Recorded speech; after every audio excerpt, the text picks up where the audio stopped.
If you know of any new wave ska bands, go ahead and comment them below. But until then... Pick it up! Pick it up! Pick it up! Pick it up! Pick it up! Pick it up! Pick it up! Pick it up!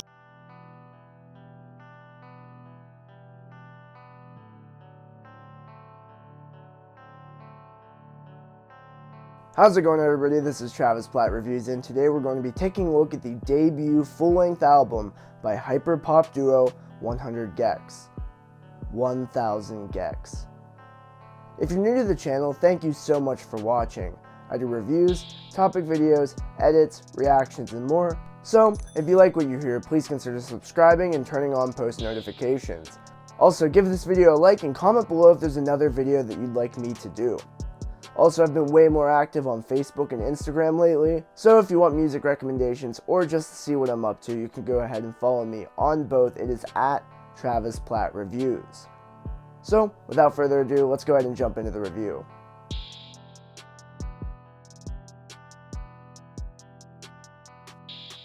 "100 gecs is an experimental duo from St. Louis, Missouri, first forming in 2015.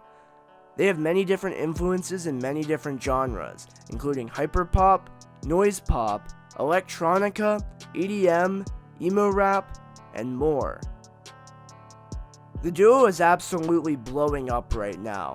When I did my Tree of Clues review, they had over 700,000 monthly listeners. But now, just a few weeks later, they have over 2 million monthly listeners on Spotify alone. The duo is composed of two popular producers, Brady and Laura Less, and this project is a way for the members to push the boundaries of music and have fun. And the general public has latched onto this project, and they have developed a cult fan base, including various music groups, and they have played concerts for Adult Swim, Skull Candy, and they have played shows in front of thousands of fans, and they are one of the fastest growing musicians of the past few years.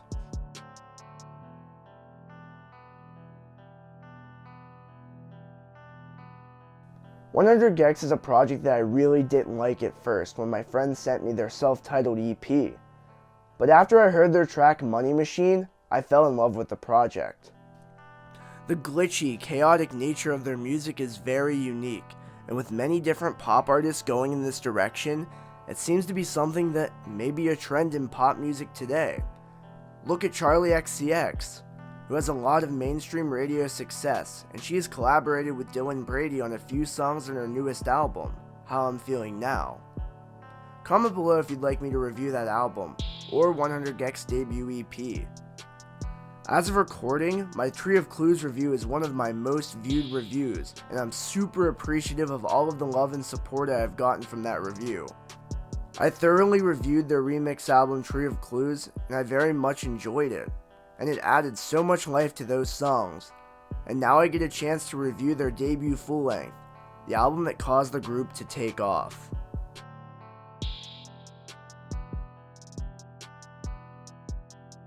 This album had two singles. The first single is Money Machine, which as of recording is the duo's most popular song. This song took off because of the meme-worthy opening. Hey, you little piss baby, you think you're so fucking cool, huh? You think you're so fucking tough? This song has a lot of distortion on Laura's voice, and it's a very anthemic song. Dylan comes in and his cleaner delivery contrasts very well with Laura's ruffled voice. And the lyrics honestly make close to no sense, and the duo has confirmed this. Looking clean equals money? I wasn't put through rigorous lyric testing. The second single is Stupid Horse, the fifth song on the album. And I'll say, I love this song so much. The energy of this song comes out of nowhere, and it continues through the entire song. This song has very memorable lyrics, and it begins with the story of Laura betting on horses. Unhappy with always losing, so she assaults the rider and steals the horse. Pushed him down to the ground and I punched him in his face.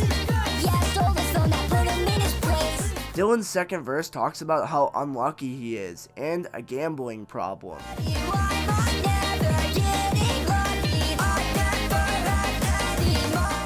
Although, the lyrics aren't very important in this song, but it's the instrumentals. This song is a modern twist on ska, a music genre that has been fairly dead for years. If you know of any new wave ska bands, go ahead and comment them below. But until then... And this song adds life to that, and the influences are very known. The repetition of "Pick it up, pick it up, pick it up, pick it up, pick it up, pick it up, pick it up, pick it up" is infectious as well. And this song is one of the catchiest pieces of music I've heard in a very, very long time.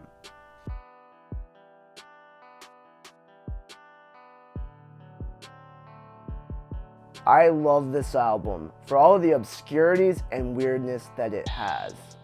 The album's opening track, 745 Sticky, is a perfect introduction to the album, with the lyrics, Yeah, waking up 5 in the morning, yeah. Throw money in the oven, yeah. Fuck sleep and his cousin, yeah. I've been on the roll, yeah. Spend my... The energy heard on this track is bombastic, and it's an excellent start of the album. The last minute of the song also has it break down into noises, which is a common occurrence on this album. 800 Decibel Cloud, the third track on the album, is much darker than the beginning, and the instrumentation reminds me of a heavier track, and the breakdown at the end is a great example of this, having Laura and Dylan scream in a noisy breakdown, filled with grindcore delivery and pig squeals, showing the versatility of the project in just 3 tracks, and there's still 7 more.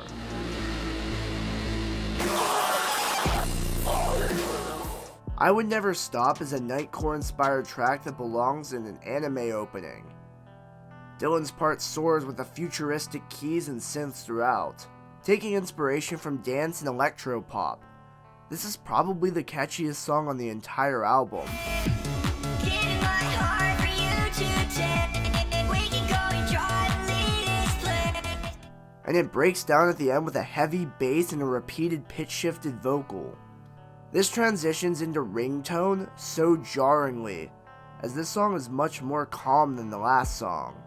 Lyrically, this is my favorite song on the album, talking about being blind with someone's love, and the things that you used to associate with someone, and how those things make you sick now.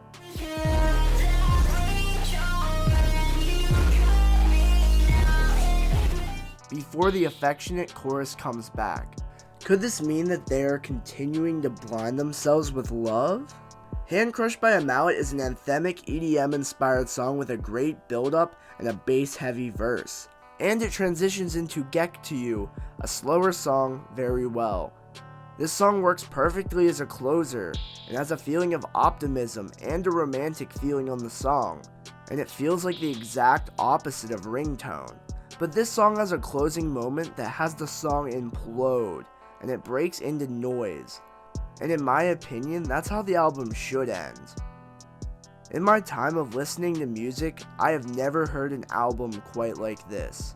This album throws you all over the place with a ton of different styles and influences, but being thrown around like this has never felt so fun. This album has deeper songs lyrically, but it doesn't feel like a downer. It's easy to turn on if you are already aware of the twists and turns that it takes you on.